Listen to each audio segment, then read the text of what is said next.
एक दफा का जिक्र है। एक गिने जंगल के बीचों बीच एक खूबसूरत लकड़ी का घर था, जिसमें एक लड़की जिसका नाम फातिमा था। वो अपने दो दोस्त खरगोश और गलहरी के साथ इस छोटे से मगर शानदार लकड़ी के घर में रहती थी। ये तीन दोस्त बड़े ही प्यार और मोहब्बत से अपने इस छोटे घर में रहते थे। वो अपनी सब्जियां उगाते और उसी को बनाकर खाया करते थे।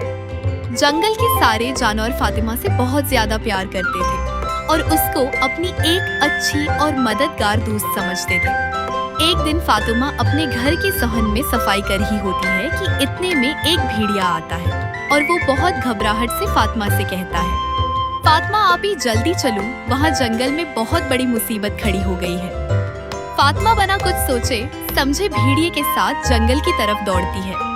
फातिमा वहाँ पहुँचती है तो देखती है कि ये क्या, यहाँ पर तो घुंसला जमीन पे गिर गया है और उसमें दो बच्चे हैं जो कि ऊपर और नीचे देख रहे हैं। वो बहुत ही लाचार लग रही थी और बच्चों की माँ यानी कि चिड़िया दोनों ऊपर आसमान में उड़ रही थी और बहुत ज्यादा चीख रही थी। फातिमा ने दोनों बच्चों को उठाया और घोंसले में रखा।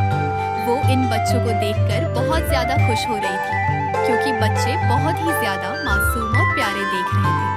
उसके बाद फातिमा ने घोंसला उठाया और पेड़ पे चढ़ गई। फातिमा ने घोंसले को पेड़ पर रखा और बच्चों को उसकी सेफ जगह पर पहुंचा दिया। फिर फातिमा नीचे उतर आई तो चिड़िया उसका शुक्रिया अदा करने लगी कि फातिमा अगर तुम न होती तो हमारे बच्चे तो मर जाते हैं, क्योंकि हम उसको कभी ऊपर नहीं पहुंचा पाते और बेली उनको खा जाती। उस पर फातिमा बस इतना कहती है कि ये तो मेरा फर्ज था और वो वहाँ से चली जाती है।